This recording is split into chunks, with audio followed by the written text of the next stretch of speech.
Accountability is back. Accountability is back. I quote Secretary Pete Hegseth. That was our Secretary of Defense on the record just a couple of months ago. Now the debate among national security professionals is over whether the Secretary was just incompetent or whether he was drunk. That's how low this has gone, and those are serious debates happening among national security professionals today.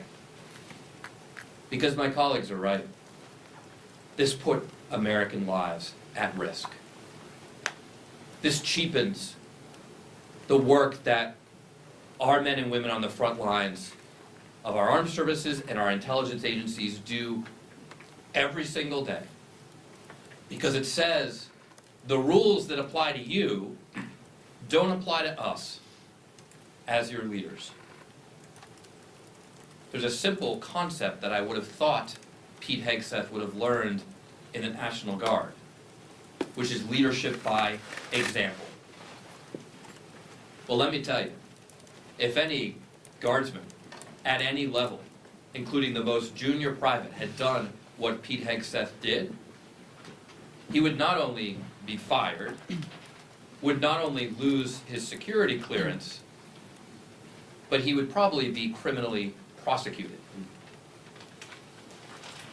Let's just debunk a few myths here, because now the approach these leaders are taking is to lie. That's not in the leadership manual for our armed services, but that's what they're doing now. They're saying, oh, this information wasn't classified.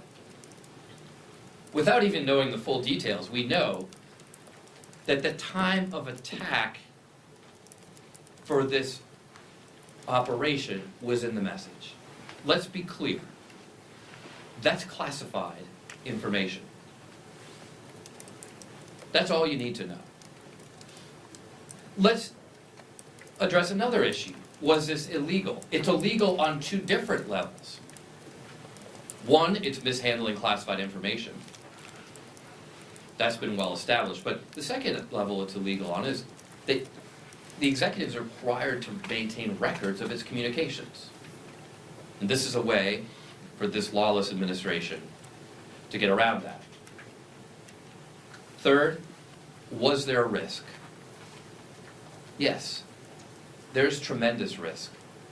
That's why national security professionals, including everyone on that group chat, aside from the people who weren't supposed to be on it, has 24/7 access to classified proper means of communication. So if the national security advisor feels like, oh, I need to chat with someone, well, guess what? In his home, in his office, on his plane, he has the means to do so within the law. So there is no excuse here. But there's also clearly no accountability. And it's very clear that Secretary Hegseth, with how he is handling this, has no honor, has no sense of duty, and has absolutely zero accountability for his own actions.